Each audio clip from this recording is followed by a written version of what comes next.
Hi, I'm Deb Crow, and welcome to Season 2 of the Heart-Centered Leadership Podcast. This is a podcast where we connect, learn, and laugh together with strong leaders from all over the globe. Here, you will learn from peers you haven't even met yet. You will gain new tools to add to your leadership toolbox. Because whether you're a C-suite executive or a first-time entrepreneur, we all contend with challenges, and there's always room for improvement if we choose to seek it. So please pull up a chair and listen in. This is the Heart-Centered Leadership Podcast. Welcome back to Imperfect, the Heart-Centered Leadership Podcast. And we have found yet again another heart-centered leader that I'm very excited to introduce you to. We are sailing along, no pun intended. I'm recording podcast interviews this week from Lake Erie on my boat. And it just goes to show that you can change your environment and still be intentional and productive as a heart-centered leader. So my guest today is Jason LeDuc. He had served 20 years in the United States Air Force, and he retired at the rank of Lieutenant Colonel in 2015.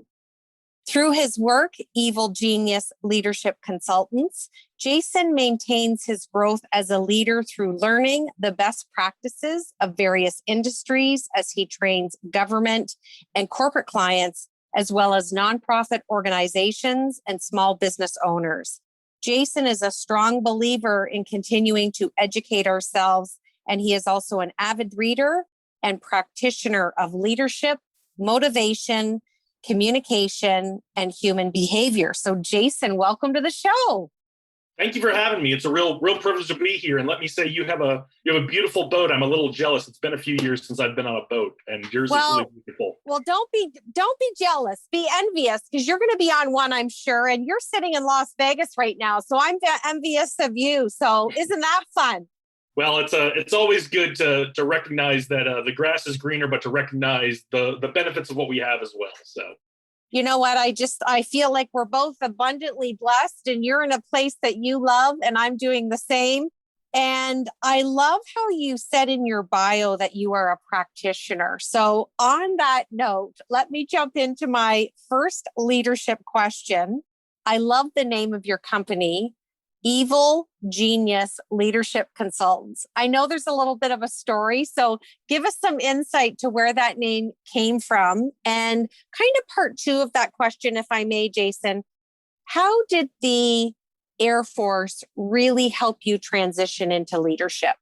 All right. So the first part of the question, if you have ever started a company or ever done any kind of branding or anything, you understand what a challenge it can be to choose a brand that reflects your values, positions you where you want to be in the market for the kinds of customers and clients you want to have. But also, if you're new to the arena and others have been in the arena longer, a lot of the good names are already taken. One of the most important things with branding is you don't want to be confused with someone else. It's one thing when you kind of get the splash benefit of being confused with someone who's got a great brand. But if you've worked really hard to build a brand and someone with a similar brand does something that doesn't reflect so well on you, that can be a real deal breaker for some of your customers and your clients, especially in a field like we do with coaching and consulting and training. So I was looking for something that was unique, something that reflected what I thought the company was going to be all about. And I struggled with it for a few months. And I was always texting my friends saying, what do you think of this for a name? What do you think of this for a name? And I was dating this girl when I was in Alabama at the time. And she came back like, that list you just sent, those are all good. But I don't know why you don't just call it like Evil Genius or something like that, because that's kind of what you are. And that really clicked and resonated with me right away, because to me, that's what the company is all about.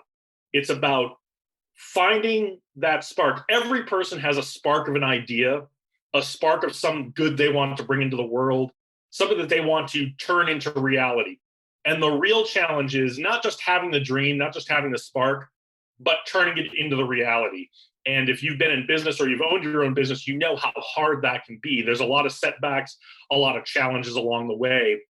And I wanted to help people have the tools, have the skills to be able to turn those sparks and those dreams into reality and also to build the resilience to not give up on it when it got hard. When you look at evil geniuses in the movies or in books or in cartoons, they've got that. They've got the tools, they've got the skills, they've got the ability to inspire and rally lots of people behind them to go do something. They just kind of make bad choices about what it is they want to bring into the world, right? So I want to take all the people who have great things they want to do in the world, give them that tool set and help them be that evil genius who's going to bring what they want to the world and inspire a lot of people around them. Well, it certainly is executing your inner genius. And isn't it funny how you can have the most innocent conversation in passing and it kind of stopped you in your tracks and you were like, wait a minute, I really like that. So what a great story, Jason. Yeah, it really shifted the game for me about how I thought about the company because I hadn't formed the company yet. It was a few months before I was actually going to pull the trigger. I was doing all my research on it, and that was part of it. So it really shifted the game for me, and it helped me crystallize what I wanted the company to be about.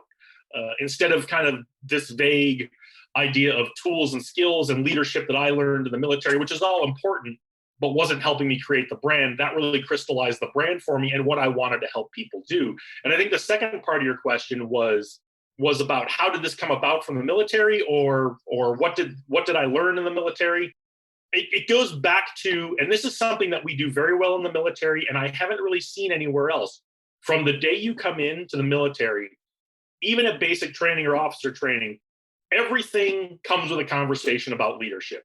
Now, when you're brand new, that conversation is more about how you're going to follow than it is about how you're going to lead. But as you grow and develop as a leader, as you progress in rank, as you progress in experience, as you progress in skill and ability, you start to get to have more of the conversations about why are we doing the things we're doing, how are we doing the things we're doing, and what is going to be the best thing for us long term in our squadron, our group, our wing, our work center, whatever it is. When we go to assign that new project, or we go to send a group of people to go take care of something, what's going to be best for us long term? So sometimes you can send the person who's got the most experience, is going to get the job done quickest, but that's going to be of limited value for them developing and growing as a future leader. Whereas if you send the person who has some work to do, some things to learn, they're going to make some mistakes along the way, but they're going to learn a ton from it. They're going to come back as a better asset for us as part of the squadron or the group or whatever our organization is. And those are the kinds of things that we think about in the military almost all the time. It depends on what the stakes are. If the stakes are high, we're sending the best and the brightest out to take care of it as quickly and effectively as possible. But we're also thinking about how are they going to grow from that? And how can we use the work we need to do day to day, or the unexpected things that pop up, in order to grow our team, to grow them into future leaders? Because that's the only thing that's constant in the military, is people are always moving up and moving in and moving out and moving on to new assignments. And we want to leave them better than we found them. And we want to prepare them, not just prepare them for what's coming, but to have them, we want to set them up for success and have them excel at whatever it is they're going to do next. Well, and what I love about that is you've packed up and then unpacked all these transferable skills with the heaviness of the foundation of both structure and discipline. And I love that you look at it through the lens of being a practitioner, which is a really nice comparison. So I love how you've done that. My second question has permanent residency on the show.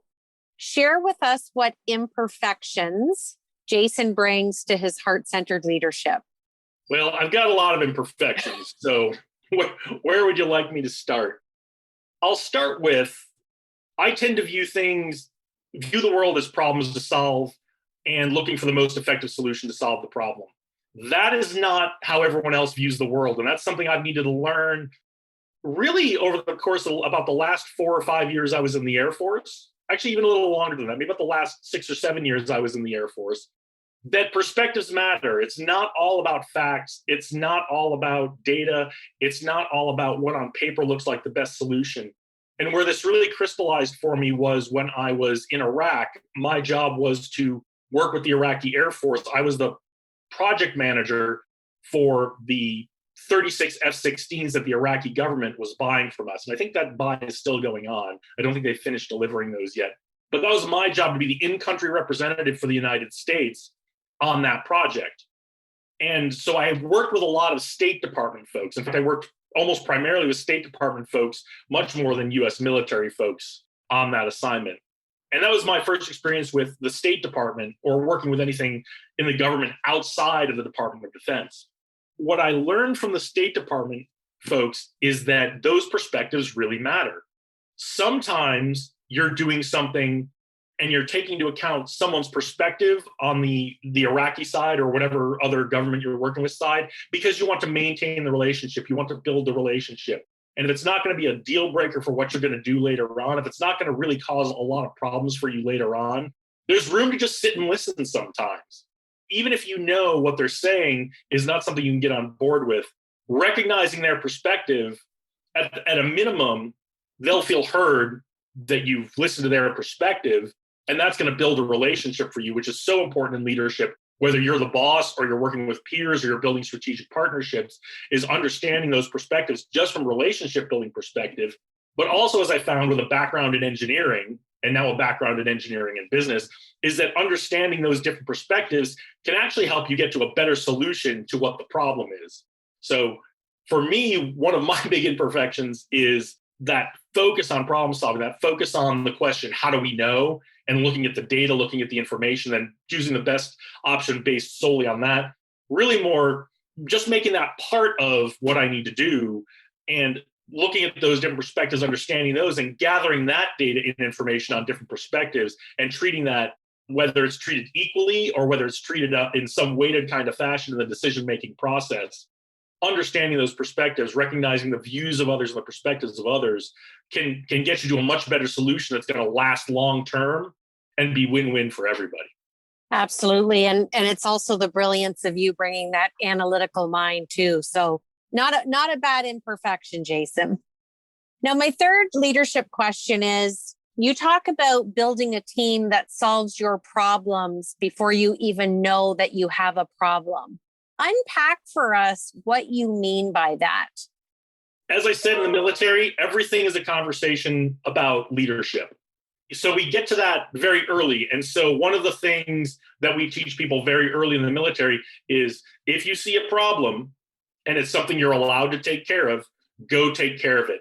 Building that culture of initiative and that culture of accountability. If you went and took care of something and it didn't turn out so great, that was me. I did that. I'll get it fixed. So seeing problems, fixing problems. If you cause a problem, fix a problem. That's one of the keys that I think our military works so effectively, is we build that culture of initiative into people. And like I said, you don't have a lot of authority to make changes when you're new, but as you gain in responsibility, you also gain in authority. Those are two of kind of the big pillars that we work on in the military. Really, the three are accountability, responsibility, and authority, putting aside the differences between what accountability and responsibility are, because that's a much longer discussion than we have time for today. When you increase in responsibility, you get more authority commensurate with that.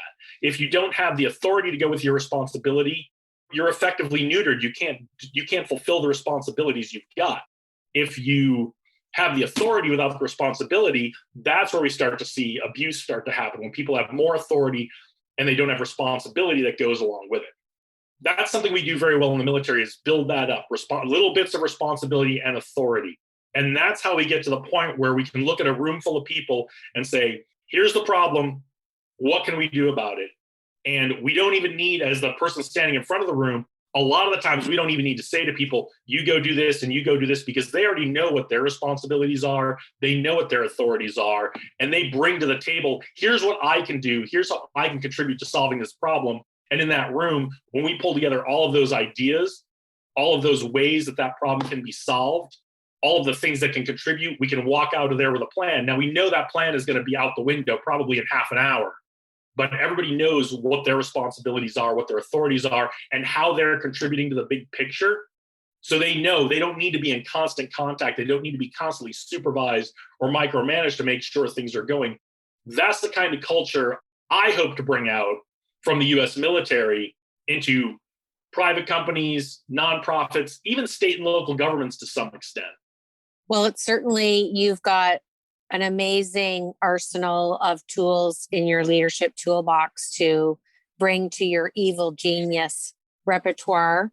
My last leadership question is, share with us one simple strategy that you feel helps not only build, but sustains a healthy, vibrant culture? The most important thing that any leader can do is make sure that they know what the culture that they want in the organization is. And that's something I found we're, again, very good at that in the military, although we go through our cycles of that too, where the culture's changing. We get new missions and visions. We went through a lot of that in the 90s of rewriting mission and vision statements. And to me, those are important to culture, but they're not the end all be all of culture.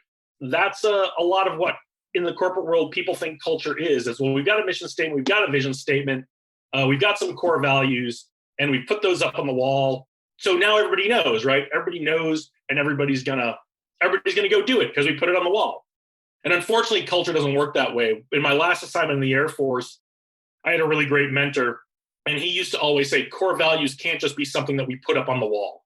So it's important for that leader to know this is the culture I want to have, and to have those artifacts that go with it, the mission statement, the vision statement, the core values, but to know that those words on the wall actually represent the culture that the leader wants to have. A lot of times they don't. A lot of times they're holdovers, or they get so massaged in committee, they don't reflect what the leader's looking for anymore.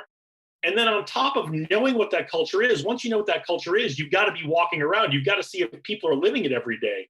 If you want a culture of innovation in your company, but you find out that your middle managers are squashing every idea that are coming up from the front lines, you don't have a culture of innovation. You may talk, you may give speeches at conferences about how great the culture of innovation in your company is, but when it comes into practice, you don't really have it.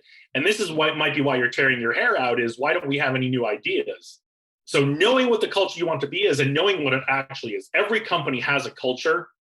It just depends on if you know what's actually going on, what the folks who are doing the work for you and doing that frontline management, frontline leadership are doing. Are they bought into what the culture you want to be? And if they're not, you've got to make some changes. You've either got to do some education, you've got to do some training, you've got to build that culture, but you can't do that until you know what you want your culture to be and what it actually is today.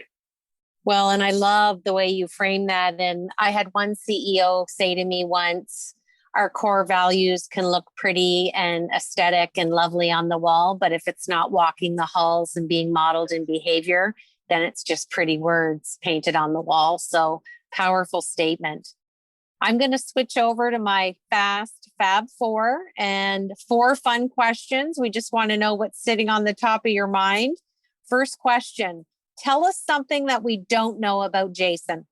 Something you don't know, and something that's been hugely influential in my life over the last 2 years, has helped me develop a little bit of patience and make myself a little more slow and deliberate, is in 2019, I had detached retinas in both of my eyes.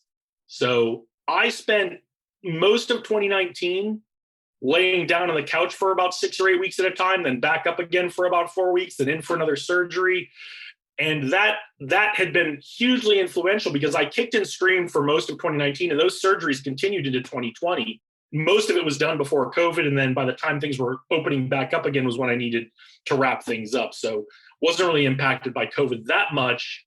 I was already kind of used to being out of the game a little bit in 2019. But what I really learned from that was sometimes you just have to trust the process. I can get to the point where I very much want to be in control. I want to accelerate things. And for the first half to 3/4 of 2019, I was really kind of miserable because there was nothing I could do to make things move faster. And I had to say to myself, I just have to accept that this is a one day at a time thing. And sometimes when you're leading a team, it's a one day at a time thing.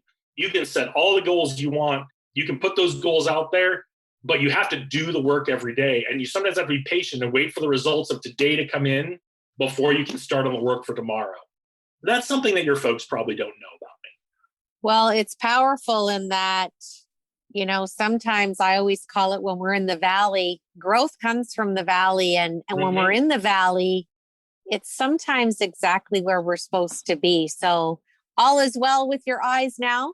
Mostly my right eye, I'm seeing really well out of my right eye. My left eye is still doing a bit of healing. That's going to be a longer process, but I am functional and really back to working and living at pretty much 100% at this point. So, well, seeing and living your vision has new meaning for you now. So I tell people I'm looking at the world through new eyes, which is literally true. Very introspective, right? When you think about it. Okay, second question. Finish this sentence for me. Heart-centered leadership is? Absolutely essential. Leadership is a people business. If we could do this with machines, in fact, if you can do it with machines, you probably should. But the really complex stuff, the really important stuff, you're going to need people to do. And if you aren't treating people as people, like I said, recognizing those perspectives, recognizing where they're coming from, recognizing what they want out of being on your team. If you aren't looking at that from a heart-centered perspective and connecting with people on a human level, you will be minimally successful, if successful at all, in achieving whatever your goal is. Fully agree. Third question. Share with us a book you want to read or you've just finished. What was the title and the author, and why did you choose to read it, or why do you want to read it? Okay, book I'm reading right now, Becoming Bulletproof by Evie Pompouris, retired Secret Service. You're nodding like you know what it is. So retired Secret Service agent in media and journalism now.